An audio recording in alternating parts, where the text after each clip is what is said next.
மூன்றாவது, கார் வச்சுருந்தீங்கன்னா, motor cycle வச்சுருந்தீங்கன்னா, டயர்ஸு செக் பண்ணுங்கள். கரெக்டான அந்த பிஎஸ்ஐ நீங்கள் வைக்கணும். கரெக்டான ப்ரெஷர்.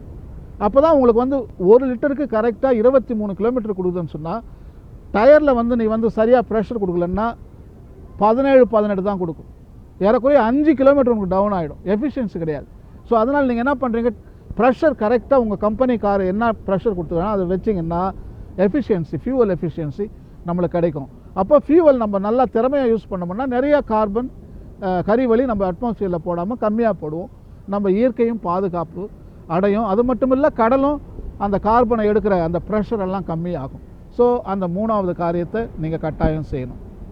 4வது, நீங்கள் வீட்டை விட்டு வெளியே போகும்போது television, computer plus other entertainment instruments எல்லாமே ப்ளக்கை உருவிடுங்க. சுவர்லேருந்து ப்ளக் எடுத்துடுங்க. இந்த ஸ்டாண்ட் பை மோடில் ஒரு லைட் ஒன்று எரிஞ்சிக்கிட்டு இருக்கும், அதை விட்டுட்டு வெளியே போகாதீங்க. ஏன்னா நீங்கள் வந்து வெளியே போகும்போது அந்த ஸ்டாண்ட் பையில் கூட அது பவர் எடுத்துக்கிட்டே இருக்குது. ஸோ அப்போ நிறையா நம்ம கறி வழியை போட்டுக்கிட்டே இருக்கும், கார்பன் எகிரிக்கிட்டே இருக்குது. கடலுக்கு தான் ப்ரெஷர். ஸோ நீங்கள் வந்து ஒவ்வொரு டைமும் வீட்டை விட்டு வெளியேறும்போது இந்த சுவிட்சஸ் ஆஃப் பண்ணுங்கள், எல்லாத்தையும் ஆஃப் பண்ணுங்கள். சொல்லப்போனால் மெயின் சுவிட்சையே ஆஃப் பண்ணிவிட்டு நீங்கள் வெளியே போங்க. ஃப்ரிட்ஜு மட்டும் தனி லைன் கொடுத்து வச்சுக்கிடுங்க. இது மாதிரி செய்யும்போது கடலை நம்ம காப்பாற்றலாம்.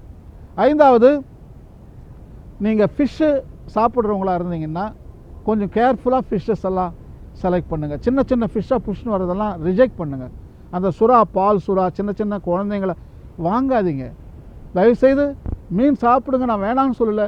பட் வாய்ஸ் சாய்ஸ் நல்ல ஃபிஷ்ஷாக, அதுவும் முக்கியமாக ஏழைகள் பிடிக்கின்ற ஃபிஷ்ஷு கடற்கரை ஓரத்தில் அவங்களே விற்பாங்க, அவங்கக்கிட்ட வாங்குங்க. பெரிய பெரிய மார்க்கெட் ஃபிஷ் எல்லாம் ட்ராலிங் பண்ணி பெரிய ஷிப்பில் பிடிச்சின்னு வந்து இம்போர்ட் பண்ணுற ஃபிஷ் எல்லாம் வாங்கவே வாங்காதீங்க. அதெல்லாம் எக்ஸ்ப்ளாய்டேஷன் தான் அது. ஸோ நம்ம கடலில் ஏழைகள் பிடிச்சின்னு வர்ற மீனை நம்ம வாங்கி நம்மளும் அவங்களுக்கு உதவி பண்ண மாதிரி இருக்கும், அவங்களும் வாழ்ந்த மாதிரி இருக்கும். ஸோ அந்த கருத்தை நீங்கள் செய்யுங்க.